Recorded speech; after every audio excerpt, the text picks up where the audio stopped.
Hello and welcome to Education rise.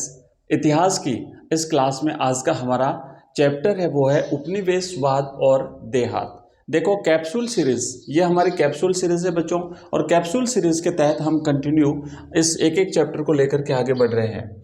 और ये जो अपना चैप्टर है ये आपके परीक्षा के हिसाब से मोस्ट इम्पोर्टेंट है। ध्यान रखना क्यों मोस्ट इम्पोर्टेंट है, क्योंकि इसमें जो प्रश्न आएंगे ना वो बहुत ज़्यादा आ रहे हैं। दो प्रश्न तो आपके ऑब्जेक्टिव हैं, इसमें से दो प्रश्न तो आपके मिलेंगे बच्चों ऑब्जेक्टिव टाइप के, बहुविकल्पात्मक दो प्रश्न आएंगे।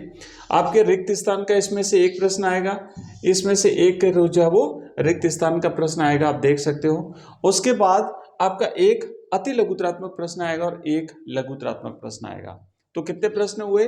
3 और 2 5 प्रश्न आपके इस चैप्टर में से पूछे जाएंगे, इसीलिए ये चैप्टर बहुत ही ज्यादा इंपॉर्टेंट है। आइए शुरू करते हैं और सभी प्रकार के प्रश्नों को हम इसमें करने वाले हैं।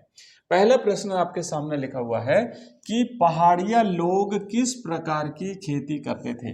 देखो दिखने में तो ये सरल लग रहा है आपको, प्रश्न दिखने में इजी है, और कई बार आपने एक वो दोहा सुना होगा ना कि देखन में छोटो लागे घाव करे गंभीर। तो ये प्रश्न भी इसी प्रकार के हैं। अभी आपको सिंपल लग रहे हैं, अभी आप क्लास को स्किप करोगे या कुछ बच्चे छोड़ के चले जाएंगे, पर आगे आने वाले प्रश्न इसके इतने इंपॉर्टेंट हैं कि निश्चित रूप से अगर आपने इस क्लास को नहीं देखा तो कहीं ना कहीं आपको बाद में पछतावा होगा। इसलिए क्लास को हमेशा पूरी देखें, आगे आने वाले सारे जो इंपॉर्टेंट प्रश्न है उसको भी देखना है। पहाड़िया लोग और संथाल लोग, आपने दो प्रकार के यहाँ पे जिक्र आता है दो लोगों का, तो ये इसको अच्छी तरह से समझना है कि पहाड़िया लोग कौन थे, ये कहाँ रहते थे, किस किस प्रकार की खेती करते थे, इनका औजार क्या था।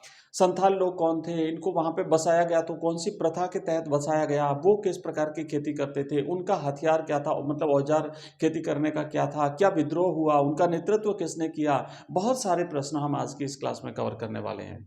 तो अगर बात आती है पहाड़िया लोगों की, तो बच्चों आपने राजमहल की पहाड़ियों का नाम सुना होगा। उस राजमहल की पहाड़ियों में ये लोग रहते थे और ये झूम कृषि किया करते थे, ये झूमिंग खेती करते थे। तो ध्यान रखना, ये एक आप पहाड़िया लोग अगर आता है ना कि यहाँ तो लिखा है किस प्रकार की खेती करते थे, तो हमें सीधा लिखना है झूमिंग कृषि करते थे। झूमिंग कृषि जो है वो जिसे हम स्थानांतरित कृषि भी कहते हैं। तो ये राजमहल की पहाड़ियों में रहते थे, राजमहल की पहाड़ियों में रहने वाले, और झूमिंग कृषि करते थे। और कुदाल जो है ना, कुदाल इनका जो है वो कुदाल से ये जमीन को खोद करके और उससे खेती करते थे। नेक्स्ट देखो दूसरा प्रश्न, अगला प्रश्न है कि पुणे के सुपा गांव, ध्यान रखना, पुणे के सुपा गांव का किसान आंदोलन किसके विरोध में हुआ था। ये कई बार प्रश्न पूछा जाता है परीक्षा में, तो पहले भी पूछा गया, इसलिए अच्छी तरह से याद रखना। पिछले वर्षों के पेपर्स आपको करना जरूरी है बच्चों, अगर आप टॉपर बनना चाहते हैं। बहुत सारी चीजें देखनी पड़ती है। टॉपर की जब आप लोगों ने कॉपी देखी होगी, मैंने दिखाई थी, और नहीं दिखाई तो और दिखा दूंगा। जब हम वहाँ कॉपी आप देखते हो ना तो लगता है बिल्कुल ईजी है, तो हम भी टॉपर बन सकते हैं। बिल्कुल बन सकते हो, लेकिन स्ट्रेटेजी आपको ध्यान रखनी पड़ेगी। माइन्यूट माइन्यूट चीजें, आपको बहुत सारी बारीक चीजों का ध्यान रखना पड़ता है। तो ये जो आंदोलन हुआ था बच्चों, सुपा गांव का जो आंदोलन हुआ था पुणे में, ये साहूकार और अनाज के व्यापारियों के विरोध में हुआ था। परेशान हो गए थे लोग इनके अत्याचारों से, इनके नीतियों से, रीतियों से, कुरीतियों से, और इसीलिए इनके विरोध में ये सुपा गांव का विद्रोह जो है वो हुआ था। नेक्स्ट प्रश्न देखो बच्चों, तीसरा है, रैयत शब्द का प्रयोग अंग्रेजों के विवरणों में किसके लिए होता है। तो रैयत का मतलब होता है बच्चों किसान, और किसान शब्द किसान के लिए जो है वो इन्होंने प्रयोग किया था, और इसी से एक व्यवस्था इन्होंने शुरू करी थी राजस्व की, जिसे रैयतवाड़ी व्यवस्था कहते हैं। रैयतवाड़ी व्यवस्था अच्छी तरह से आपको याद रखना है। देखो एक तो रैयतवाड़ी व्यवस्था थी, एक स्तंभरारी बंदोबस्त यानी स्थायी बंदोबस्त भी जिसे हम कहते हैं। तो इस पर हम आगे आने वाली हमारी इसी क्लास में जो है वो प्रश्न जो है वो शामिल कर रहे हैं। तो देखो नेक्स्ट है, पांचवी रिपोर्ट ब्रिटिश संसद में कब पेश की गई थी।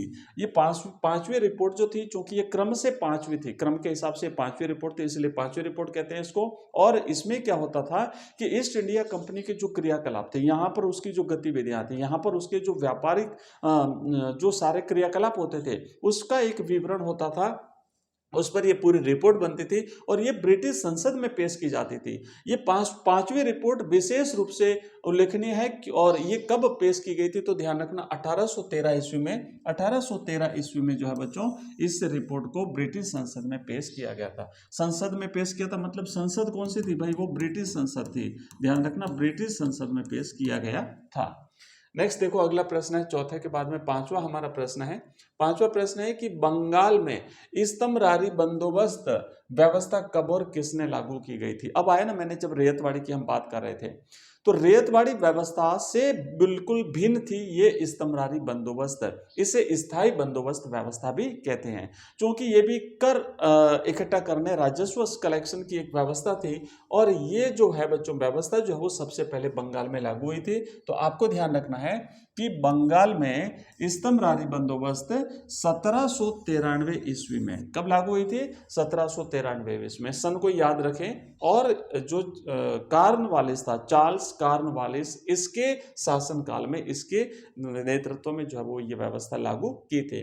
अब इस स्तंभरारी बंदोबस्त में होता क्या था कि जो जमींदार हुआ करते थे वो जमींदार मध्यस्थ थे, किसानों और अंग्रेजों के बीच में जमींदार होते थे। और जमींदारों को राजस्व संग्रहण जो है वो ब्रिटिश सरकार को जमा कराना पड़ता था। एक निर्धारित जो राजस्व होता था, फिक्स कर दिया जाता था। वो राजस्व अगर जमींदार समय पर जमा नहीं करवा पाते थे तो फिर उनकी संपत्ति को जब्त कर लिया जाता था अंग्रेज सरकार के द्वारा। और इसी में एक सूर्यास्त का नियम आता है ना, सूर्यास्त का नियम आता है। तो ये सूर्यास्त का नियम वाला प्रश्न भी हम आगे करेंगे। तो सूर्यास्त के नियम के तहत फिर उनकी संपत्ति को जो है वो हड़प लिया जाता था। अब देखो नेक्स्ट प्रश्न है और इंपोर्टेंट प्रश्न है, दक्कन दंगा रिपोर्ट क्या है। इसको मैं इंपोर्टेंट लगा रहा हूं, इसको तो आपको ध्यान रखना है। देखो, दक्कन दंगा रिपोर्ट 1875 ईस्वी में हुए दक्कन विद्रोह के कारणों की जांच करने के लिए गठित दक्कन दंगा आयोग की रिपोर्ट को दक्कन दंगा रिपोर्ट कहा जाता है। 1875 में एक दंगा भड़का था। 1875 में ये जो दक्कन विद्रोह जो हुआ था, इस विद्रोह पर एक जांच कमेटी आयोजित की गई और उस जांच कमेटी ने जो रिपोर्ट पेश करी थी उसी को दक्कन दंगा रिपोर्ट के नाम से जाना जाता है। इस रिपोर्ट को वर्ष 1878 में ब्रिटिश संसद में प्रस्तुत किया गया था। अब दो प्रकार के प्रश्न यहां से और बनते हैं, छोटे छोटे प्रश्न बनते हैं। पहला प्रश्न तो कि दक्कन विद्रोह कब हुआ था, तो 1875 में हुआ था दक्कन विद्रोह, आपको याद रखना है। फिर प्रश्न बनता है कि दक्कन दंगा रिपोर्ट कब पेश की गई थी, तो दक्कन दंगा रिपोर्ट बच्चों 3 साल के बाद 1878 में ब्रिटिश संसद में पेश की गई थी। एक और प्रश्न बनता है कि दक्कन दंगा रिपोर्ट क्या है, तो याद रखेंगे कि दक्कन में 1875 में जो विद्रोह भड़का था, उस विद्रोह की जांच कमेटी ने जो रिपोर्ट बनाई थी वो दक्कन दंगा रिपोर्ट कहलाती है। अब आगे देखो, आयोग ने अपनी रिपोर्ट में लिखा कि दंगे के लिए साहूकार और अन्नदाता ही उत्तरदायी थे। और आपको याद होगा कि वो जो सुपा गांव में जो विद्रोह हुआ था वो भी इन साहूकारों और अन्नदाताओं के खिलाफ जो है वो हुआ था। नेक्स्ट लिखा है कि सरकारी राजस्व की बढ़ोतरी दंगा फैलने का कारण नहीं थी। मतलब यहाँ पे जो राजस्व, अब गवर्नमेंट ये भी क्या करता है, इन्होंने अंग्रेजों को फ्री कर दिया, अब साहूकारों को इसका जिम्मेदार मान लिया। तो अब इसीलिए परेशानी ये हुई कि वो अपने आप को बरी साबित कर दिया उन्होंने।